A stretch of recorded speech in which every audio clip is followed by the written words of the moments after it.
بگذار این آدمی حرام باز یک حرام دیگر را گرفته زندگیش کردن گیرد. خب اینجا یک سوال دیگر آمده است، تعجیلا بوده است، امروز سوال هامون ماند. داملای عزیز السلام علیکم و رحمت الله و برکاته. خدا شما را همیشه صحت و سلامت نگه دارد. شما حس میکنید نمیکنید به خدا خیلی بهبودی در مردم شما پیدا کرده اید. دعا میکنم که خدا باقی مانده عمری مرا به شما نصیب گرداند. نه برادر عزیز، خدا عمری خود به خود نصیب گردانه بود. ما را هم تقدیر کرده چیزی که باشد خدا همون عمری خودمان هم بینیم کفایت میکند. آیا زن میتواند که بررسی مردکاری رود؟ نمیتواند. امروز زنها بررسی مردکاری میروند. همین بچه‌هایی که از روسیه آمدن همینا را پرسین، احوالشو نپرسین. اینا بیچاره جای سرپناه نمییابند. اینا این حالت خوب ندارند. این خواهر عزیز است، مادر عزیز است. تو وقتی میروی اونجا ده، تو از کجا؟ تو قوت کاری نداری، تو قدرت کاری نداری، تو مادری، تو غمخواری، تو یک وجودی تو پوری رحم است. برای تو کارها، برای تو برنامه های زیاد در حیات وجود دارد. تا اگر خواهر گپی مرا گیری و سخن مرا قبول کنی، آنچه که برای تو میگویم سخن خدا و پیغمبر است. برای تو بهترین وظیفه این است که همیشه اولا دعا کن که خدا یک شوهر خوب دهد و از دامان تو فرزندهای خوب دهد و تو در خانه همچون معلمه فرزندها تا تعلیم دهی. این بهترین وظیفه برای توست.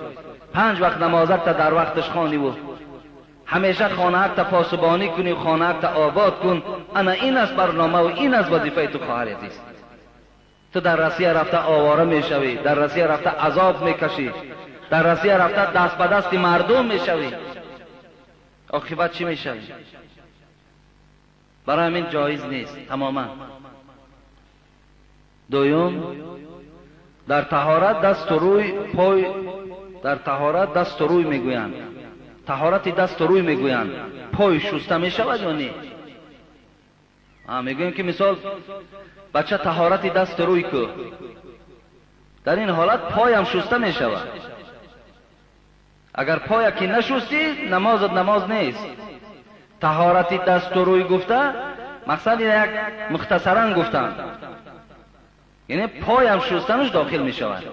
مثلا که باد شما می براید یا در خواب میزنین بیدار میشوین، این حالت ها در مثال استنجا شرط نیست، طهارت دست و رو شرط است، پای ها تو نمیشوین.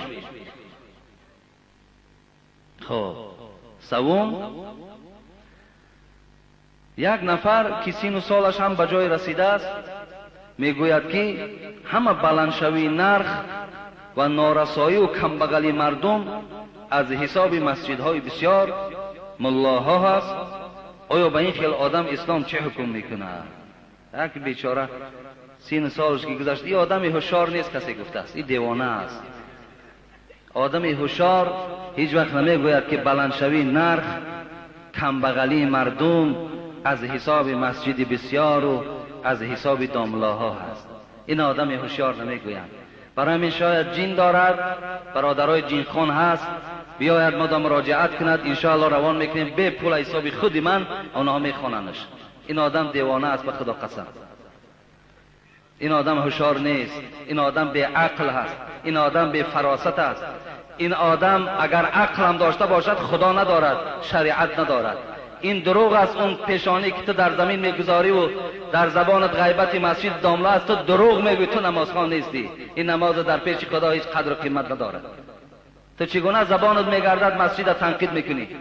چگونه زبانت میگردد از بسیاری مسجد شکایت میکنی؟ تو چگونه مسلمان هستی که داملا را تنقید میکنی؟ داملا چی زلال آورد؟ داملا کسی است که پیغمبر خدا میگوید ان الله و ملائکته و اهل السماوات والارض و اهل السماوات والارض حتى النملة في جحرها و حتی الحوت لیصلون علی معلم الناس خیرا. پیغمبر میگوید، پیغمبر خدا میگوید الله، ملائکه های او آن چیزی که بین زمین و آسمان است، مورچه در سوراخی، ماهی های در بحر، در حق دامله ها طلب مغفرت میکنند. پیغمبر میگوید در حق عالم ها طلب مغفرت میکنند که خداوند عالم ها را نگه دار که اینا روشنی هستند، اینا چراغ هستند، اینا مردم از راه بد و از راه خطا خبر میدهند. اینا پیغمبر خدا میگوید. پیغمبر خدا میگوید ان الملائکه لتضع اجنحتها لطالب العلم. بسواد بخیرت زمانش گذشت، بس کو تنقید کردن او با تنقید کردن تو عزت عالم کم نمیشود، آبروی عالم کاستن نمیشود. پیغمبر خدا میگوید ملائکه ها لتضع اجنحتها، گوش کنید حدیث صحیح پیغمبر است، ملائکه ها پرهای خود مثل قالینه که شما در پیشواز یک مهمان میپرتایین، قناتهاشون میگذاشتین، عالم ها بالای اون قطع حرکت میکنن. پیغمبر خدا میگوید، پیغمبر خدا میگوید ان العلماء ورثة الانبیاء، عالم ها وارثای پیغمبرند. تو وارثای پیغمبر سنگ بزنی، تو از وارثای پیغمبر نالان میشوی. این برکت یعنی همون عالم ها هست که باز کمی برکت در بین ما و شماست. این دعوت واعظ ها هست که کمی در بین ما و شما برکت ها وجود دارد. تو مولوی جنون گوش کن، به عقل، به زنهاری، به صد زنهار زبان از رنجش مردان نگه دار. همان قوم برافت مبتلا شد، ز آزار دل مرد خدا شد. آیا آزار دل مرد خدا قیمتی می شود؟ بے برکاتی از آزار دل او می شود، از وجود او، از بسیاری او نمی شود. که 100 بار این جهان از آه دل سوخت، ولیکن به ادب عبرت نآموخت. شناس ای کور دل، ترا میگه شناس ای کور دل، آتش نفس را بکن اندیشه روزی پیش و پس را. سگ از اخلاص آمد جنس آدم، زی به اخلاصی آدم شد زی سگ کم. شما سگ اصحاب کهف بینه، پی آدمای دامله ها را گرفت، روز قیامت شکل آدم میگرد، جنت میرود. لیکن آدمی که حرمت عالم نمیکند، از سگ میگرد درجهش پست است. من به این چی میگویم؟ همون سخن مولوی خدا رحمتش کند، هزاران کاروان رفتند دو دو، هنوز این سگها دارند او او. هزارها کاروان عالم ها رفت زیر خاک شدن و این سگها از جکیدن باز نماندن. میجکن اینا سگ میگن، اینا میجکد. نخواه اهل علم شما تنقید کنید، نخواه کسانی که غمخوار شما هم به خدا قسم بهبودی برای شما میخواهند بیارند، میخواهند که شما در قبر راحت کنید، در روز قیامت عزت یابید، در دنیا شما مدنیت حتی پیدا کنید، با اینا را شما غیبت میکنید. و کدام قانون همین راست میاد؟ اگر این آدم کردیل، این آدم اگر میگفت که از روی انصاف میگفت، بلندشوی نرخ نرسیدن مواد یا کم بضاعتی در مردم از روی کزینه ها پیدا شد، من ترا میگفتم رحمت. از روی فاحشه خانه ها پیدا شد، از روی عرق نوشی ها پیدا شد، از روی تنقید عالم ها پیدا شد، از روی غیبت و از روی خیانت پیدا شد، از روی قمارخانه ها پیدا شد، از روی آن خانه هایی که امروز 5-6 دختر تاجیک در داخلش مردهای بیگانه و خودی را قبول دارد و 5 و 10 روز دراز جواب داده ایستادند. با اینها نرخ بلند می شود دادرای عزیز، با اینها هوا نمی بارد. فحش فاحشگی ترقی کرده است. حبیب خدا در حدیث گفته است اگه من جای در معلم دارم تو بر این به عقل هیچ وقت پشتیبانم نمیگیرم، تو بر این به عقل گوشم که نمیکنم، لیکن کمتر دردم میکند، کمی دردم میکند که اینقدر مهنت و زحمت و کوشش برای تو بر این انسان ذره قدر نداشته باشد.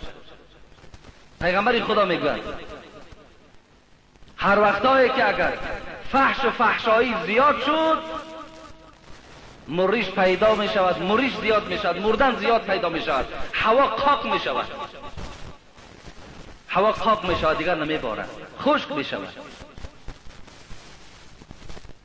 و دیگر این که ریسک ازلی است، این ریسک نه در دست داملا است، نه در دست رهبر دولت است، نه در دست پیغمبر است، نه در دست ملائکه است. این ریسک ازلی است. این ریسک خداوند در قسمت تو چیزی کشیده باشد. اگر ای انسان اگر آرد 200 سامان شود، قسم به خدا من پروا ندارم زمانی که الله خودش رزاق اعلان کردگی است. من رزق رسان هستم گفتن. الله خودش رزاق اعلان کرده است، 500 سوم که شود پروا ندارم، الله میرساند. آتر خدا غیرت بگیرد، امین مثل رابعه عدویه نمیشوی. رابعه عدویه را گوش کنید قصه‌ش. زنک بود، زن میگوید که اگر تمام زمین آهن گردد، آهن دیگر یگان جای کشت و کار نماند، کل زمین آهن گردد، آسمان از باریدن منع شود، تمام مردم روی دنیا اگر عیال من فرزندای من باشد، رابعه عدویه میگه قسم به خدا پروای نان یافتن ایشان ندارم زمانی که خدا خودش رزاق اعلان کردگی هست. ان الله هو الرزاق، و اعلان کرده است که من رزاق هستم، من رزق رسان هستم. گفته است تمام دنیا آهن شود، زمین کشتکار باقی نماند، آسمان از باریدن من شود، تمام مردم فرزند من باشد، پروای نانیابی ایشان نمیکنم زمانی که الله خودش رزاق اعلان کرده است. تو معنای این گپ اگر خوب درک کنی، باور کن بعد ممکن تو اصلاح شوی، ممکن اصلاح شوی.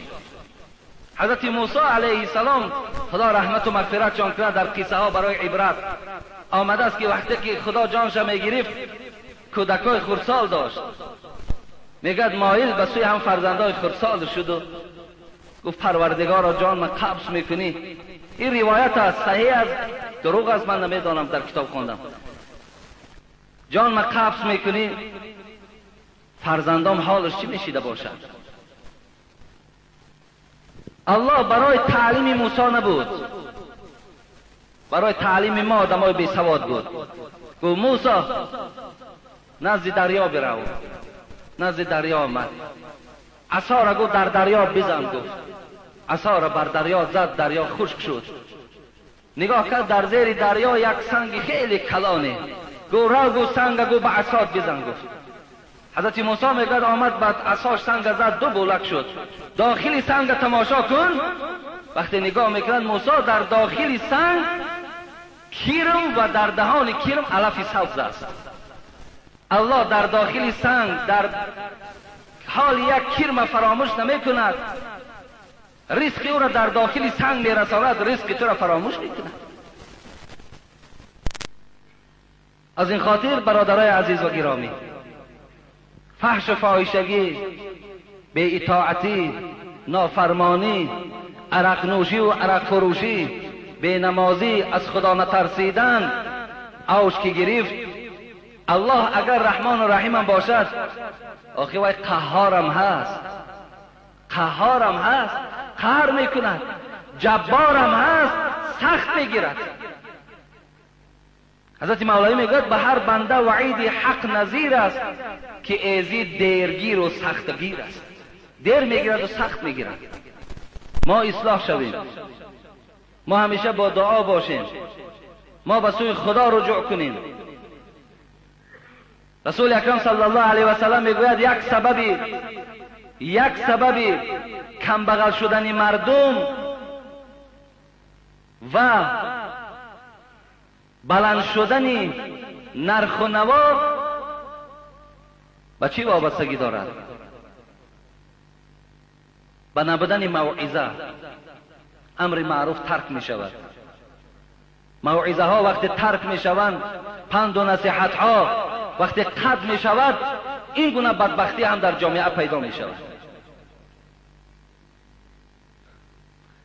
خدا همه شما را در حفظ امانش نگه دارد.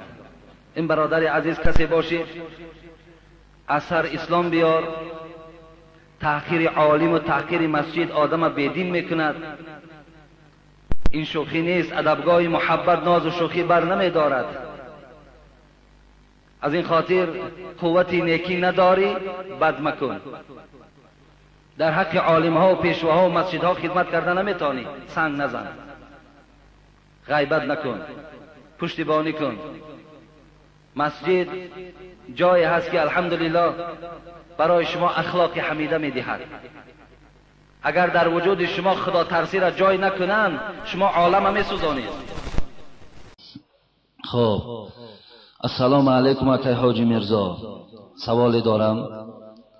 مردم محله ما میگویند که همون شپلکی که به نام ارواحک هست، خب وقتی به خاندان آمد بالای او آردی را بپاشین تا که از خانه او سیر رود. این حقیقت دارد یا ندارد؟ البته حقیقت ندارد دادار عزیز. اونم شپلکم از جمله دیگر شپلک هایی که گوییم که حرکت میکنن، پرواز میکنن، خب اینش هم از جمله همونش است. برای این بالای این آر چپیدن و یا آمدن او یگان معنای را افاده کند، یگان معنا ندارد دادرای عزیز و گرامی. به این خاطر اونا را نامشان کدام انسان ارواحک مانده است و ایلا ارواحا به خانه های شما نمی آید. این من جمعه گذشته هم از کتاب دارالعلوم دیوبند برای شما دلیل ها و حجتاش بیان کرده بودم. به این خاطر اونا هیچ معنای ندارد. اونا خواه در خانه شما می ایستند، خواه اگر خانه پیشان میکنین حق شماست. مثلا یگان معنی ندارند. این در همه همین گوشه تاجیکستان همون شپلکایی که به نام ارواحک میگویند، گویا که گذشتگان شما گرسنه ماندند، گذشتگان شما بی دعا ماندند، بی خیر ماندند. خب اینها همچو آمده شما را که خبردار میکنند، نه این معنای را تماما ندارد. ممکن که گذشتگان ما و شما خدا خیرشان دهد دیدن که مردم مقصد خیر احسان نمیکنند، خیر احسان فراموش کردند، به همین راه ها مقصد شماها را مثال دلالت کردند که یعنی ارواحها ناشادن و ناخوبن و ناریزان، یک طبق نام که گفتگی. ممکن همیتا با همین حجتاشان و با همین راه ها از جانب خاندان شما خیر شود گفتد، همین راه ها را پیش گرفتند. و الا در اسلام این اصل ندارد. اعتقاد کنین گناهگار میشوید. درباره تواضع حضرت امام اعظم ابو حنیفه نعمان مذهب ما که 60% مسلمان های روی دنیا در این است یگان موعظه میکردید. خیر خدا خواهد اکنون سال 2009 سال بزرگداشت ایشان است. خدا خواهد ما اطراف این وعده داده بودم که چند جمعه خدا خواهد من بزرگی این ایشان به شما معرفی میکنم. اگرچنده که شاید که بزرگی این اونقدر وقتای گیرد که به همه این ما و شما نرسیم، لیکن به هر حالم که باشد آن چیزی که در کار و لازم است من خدا خواهد به سمع شما میرسانم. برای چی امروز اکثریت دنیا پیرو مذهب ایشان است. این یگان معنی دارد، این یگان حکمت دارد، این یگان بزرگی دارد که اکثر مردم پیرو امام شافعی نه، امام احمد حنبل نه، امام مالک نه و امام ابو حنیفه رحمت الله علیه است. بین اونام اهل سنت و الجماعه، در مذهب اونها بدنم گناه نیست، لیکن مردم این راه را زیاد اختیار کردن. چی سبب بود؟ خدا خواهد دادر عزیز من برای شمالی جوابش میگویم. التماس داملای محترم حاجی میرزا، از شما خواهش داریم که ثبت آواز شما در لنتها گوش کرده می شود، در دیسک ها نه. از شما خواهش داریم که اخوای میکروفون را پس کنید که مخلصانتان طلب کردند. با احترام مخلصان شما، شهر کلاب و ناحیه واسع.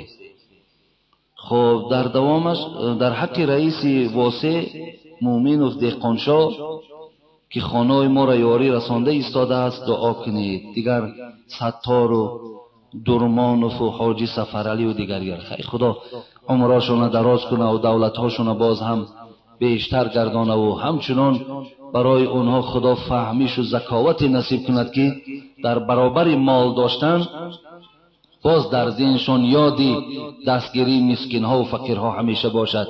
آمین یا رب العالمین. خیلی که ایخوی میکروفون علاقه پس کردن اما جمعه گذاشتم و همین چیز درست کردیم. السلام علیکم اکه حاجی، خدا شما را راضی کند. من به شما درباره یک شخص گفتنیم. این شخص در مسجد شما نماز میخواند. من فرزند وی هستم. پدرم وقتی که در خانه می آید با غضب نگاه میکند. با سبب دعوت شما مادر ما صاحب ساتر و نمازخوان شد. به حرمت شوهر می رسد. پدرم یک روز در خانه در آمد. مادرم در نزد پدرم خدمت میکرد. پدرم بالای جایگاه خواب فلج شده است. آمد و به جسد مادرم با مشت و لغت میزد. من پرسیدم پدر جان چرا مادرم رو میزنید؟ پدرم به من دشنام داد و خف کن گفتند. من فهمیدم که پدر من زنی دیگر میخواهد، لیکن شرایطمان نمیرسد. ما در یک کوارتیر خب اجاره میشینیم. من میخواهم که با این پدرم همچون برادر اسلامی نصیحت کنید.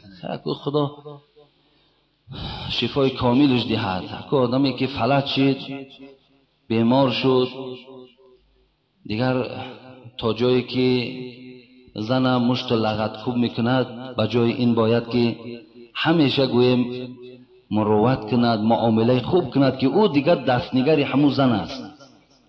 دیگر خیلی دستنگری است. جای دیگر سیاست و جای لط و کوب نیست. حالان که آدمی تندرست باید این عمل انجام ندهد. حالان که آدمی که با فلج شده باشد، در همین خیال حالت باز تو اگر گویم که این مادر زیر زدن و کوفتن قرار دهی و این آدم خدا ترس باشد و با تو را حرمت کند، این خیلی گویم آدمگری کلان از جانب زن شماست.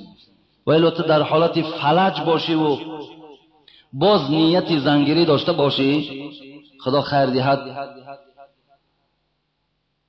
حضرت مولوی جنون میگو کفنواری تو آوردن به بازار، کفنواری تو آوردن به بازار، تو در فکر عروسی نو خریدار.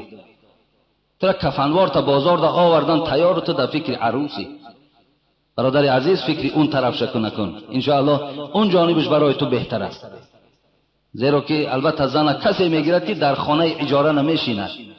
زن کسی میگیرد که او دست بالا دارد، شرایط دارد و پگه مرد هم امو درد سری همو آته و آچه و درد سری هم داده رو اکه نشود.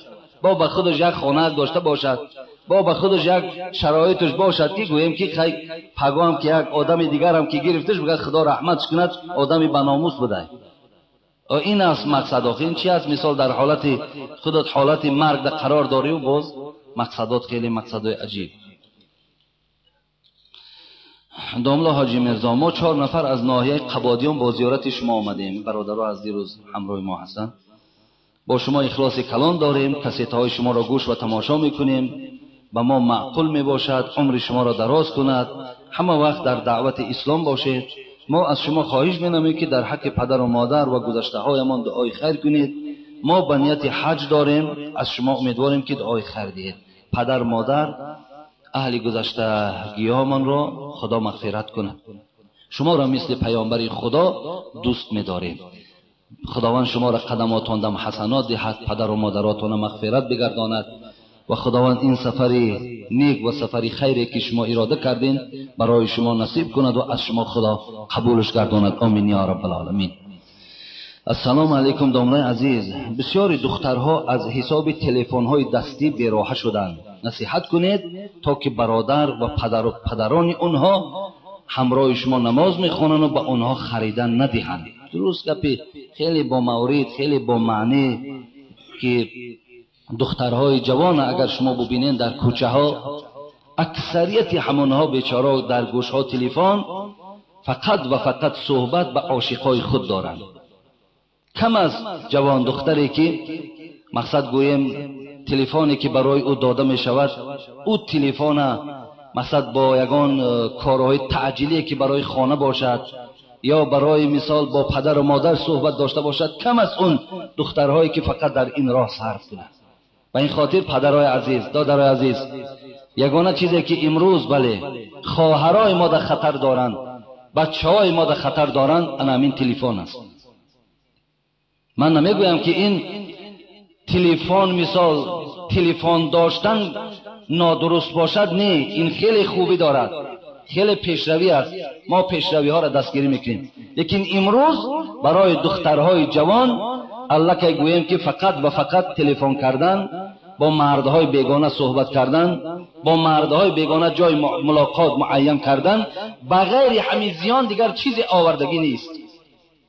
برای این پدرای عزیز، دادرای عزیز، اگر شما خواهید که دخترای شما از یک راهی باز نادرست اگر گردن، اونا را صاحب تلفن نکنید، در دستشان تلفن ندهید. حتی جناب عالی را ببینید، برای مکتب بچه ها تا تمام کردن مکتب دادن تلفن در مکتب ها را اجازت نداده بودند، داشتن ماشین در مکتب ها هم اجازت نداده بودند. لیکن امروز متاسفانه معلمان میتونن این بچه ها را در مسجد میبینند، لیکن تلفن ها را در دستشان نمیبینند. 4 بچه اگر مسجد بیاید بعد درس، حالا که قانون اجازت میدهد که جوان پسر آمده نمازش در مسجد خواند بعد مکتب، ما هم در حالت مکتب جانبدار نیستیم، اون میبیند، اون زیر تنقیب قرار میدهد. لیکن تلفن هایی که سفارشی گویم سرور دولت او را نمیبیند، یا لباسی که او جوان دختر تماما بی‌معنی کرده است، افلاس کرده است، او لباس او را نمیبیند. برای همین برادر عزیز، ما هم جانب، ما هم معلم مثل تو، برای همین شما هم جانب خوبی ها را هم نظر کنین، هر چیزی که به فایده باشد نظر کنین، ما هم جانب دار. لیکن چیزی که فرمان است، چیزی که امروز ویران کننده است، اونش دم غمخور باشه. برای همین نکنین دادر عزیز، نخرین، در دست دختراتان تلفن ها را نتین. بگذار صاحب شوهر شود، شوهرش بعد که خرید همون شوهرش میداند، همون زنه خودش میخرش نمیخرش کاری او دیگر. لیکن در حالتهایی که تا مکتب تمام کردن، شما یقین دانین که یک چیزی دادین که دختر خودتان به دست خودتان براحه میکنید.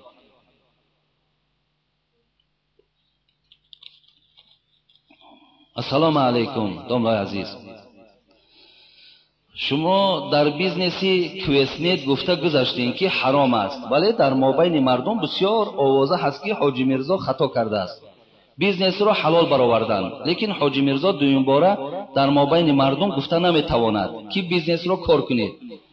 ما میخواهیم که پرتر فهمیم چی گپ است، چون که اکثریت آدمانی که در همین بیزنس کار میکنن نمازخوانها و طالب علما و حاجیان میباشد. برادر عزیز، حاجی میرزا چی چیزا را گفت؟ نه ترسید یک کوسنید میترسد. که ما برای انسانی با عقل همونجا با گفتم یک نکته بس است اگر شعور است، ورنه چو چراغ پیش کور است. برای آدمی با فهم همون یک نکتهش بس بود. ما گفتیم برادر عزیز، همین کوسنید، همین تجارت، هم از جمله عالم های زاهدان، هم از جمله عالمان شارقه حجتاش آمدن، حکم حرام دادن و شرط گذاشتن که گفتن که از همه آن چیزی که حرام کننده این تجارت است، اینجا تجارتی با شرط است، شرطی، یعنی تجارت با شرطی شد تجارت حرام میگردد. تجارت در شرط نیست.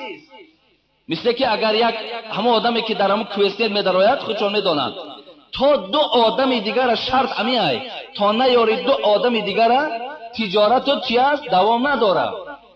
برای همین شرط همین تجارت حرام کردگی است. ما گفته بودیم آخر بغیر آن که تو را مثال گویم که یعنی مفتخور میکند، تنبلت میکند، ناکارت میکند، درآمدهای گویم که بسیار با طریق آسان به دست میآید، خب بازم این همین شرطش همین تجارت حرام کردگی است. از همه با بدبختیش در همین من گفته بودم که این صاحب تاجرها یگانتش عبدالله و عبدالعزیز نام ندارند. این پولها عاقبت رفته و رفته با همون یهودی ها را به قوت کردن است. تمام دیگر. و یک بار میگه ما 10 بار بگیم دیگر اطرافی می. من تنها نه برادر عزیز، همین مسئله را ایشان محمود جان، این اولی صدای مرا میشنود، ایشان محمود جان هم حرام، داملا عبدالرحیم خزاقان هم حرام میگد. و کی گوید برای شما کدام عالم ده؟ کدام عالمی را پرسید حرامش میگد دادر عزیز. من نه، تنها نه.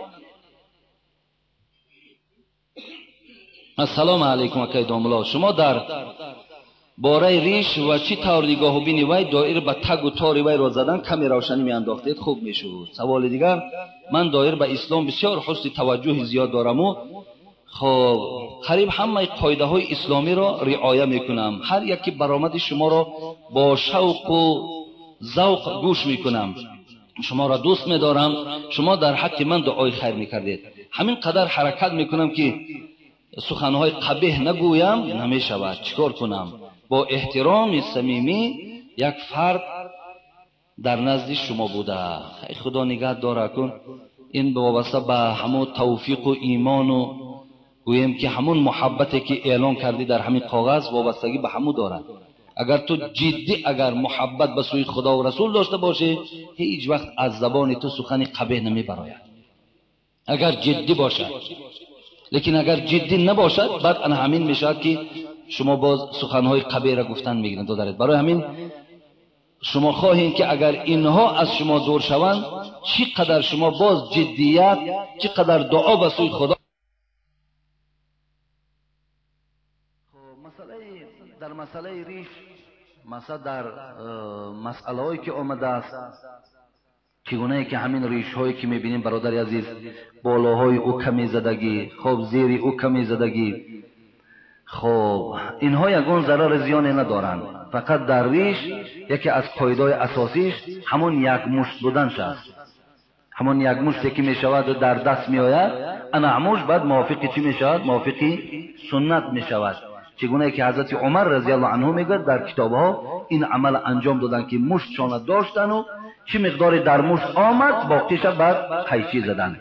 از همو گویم که حجت و دلیل میارن که وقتی که حضرت عمر که از یک مشت باقیش که پایانش که قیچی زد، پس همه یک مشتش مهم و ضرور بوده است. ولی پیغمبر خدا هم علیکم بسنتی و سنت الخلفاء راشدین هم آمده است. ما هم پایبند سنت پیغمبریم، هم پایبند سنت حضرت عمر و ابوبکر و عمر و گویم که عثمان و علی هستیم. و این خاطر اینش مهمتر و اینش برادر عزیز ضرورتر است برای کسانی که البته شرایط هاشون هست. این آدم معکو مراجعت داریم. خب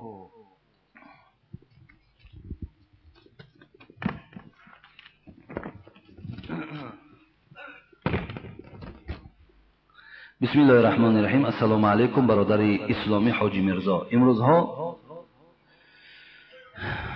با باوری تام گفته می توانم که با هدایت و امر معروف های شما خیلی آدمان با راه راست رفتند. من زنی هستم که صاحب 5 فرزند، همه وقت با کم و بیش زندگی قناعت می کنم. در طول 16 سال زندگیم چه عذاب های نکشیدم. به خاطر فرزندان به همه‌اش طاقت کردم. 3 نفر جوره های شوهرم که نان و نمک خور خانه ما بودند، امروز زندگی ما را ویران کردند. 2 نفرش یک فاحشه را که پیش خدمت یعنی افیتسنک شده کار میکرد خواستگاری کرده و یک تای دیگرش نکاح کرده به شوهرم دادند. در حالی که من با 5 فرزندی که 2 تایش دختران کلان و بالغ است 16 ساله در یک خانگی زندگی داریم، اگرچه حولی هست. و فکرم که این نه به شریعت راست میاد و نه به قانون. وقتی که از این آگاه شدم به شوهرم گفتم که یا من یا همان فاحشه، و با طریق تلفن در شاهدی 3 کس او را 70 طلاق کرد. 2 روز پس نزد همان ملایی که او را نکاح کرده بود رفت. این ملا که مخصومش میگویند روایت داده است که روا هست، رفته زندگی کن. کسی پرسد بگوی که تلفن را کشتم و بعد طلاق کردم. بابای ملا ربی روایتاشه. خب او 70 طلاق گفتگیش اگه گویا دلیل نمیشه، اگه تلفن کشته است تمام دیگه، اما او زبانش گویا که حجت نیست. خب روا است، رفته زندگی کن، کسی پرسد بگو که تلفن را پشتم و بعد طلاق کردم. بگذار همین خیل باشد، خیلی مادرم آورد دستش، بگذار همین خیل هم باشد. پس سه شاهی چی؟ الله چی؟ آیا پروردگار نشونید؟ مگر این خیل هم می شود؟ شوهرم میگوید که زندگی من حلال است، در صورتی که همان فاحشه با تلفن شوهرم را حقارت‌های قبیح و گوش ناشنیده میداد. وقتی که نزد پدر و مادرش رفتم که پسرتون نصیحت کنید از راه بد گردد، گفتن که ما کار نداریم اینجا، وقوق نکن، برآمده رو. پدر و مادری که چنین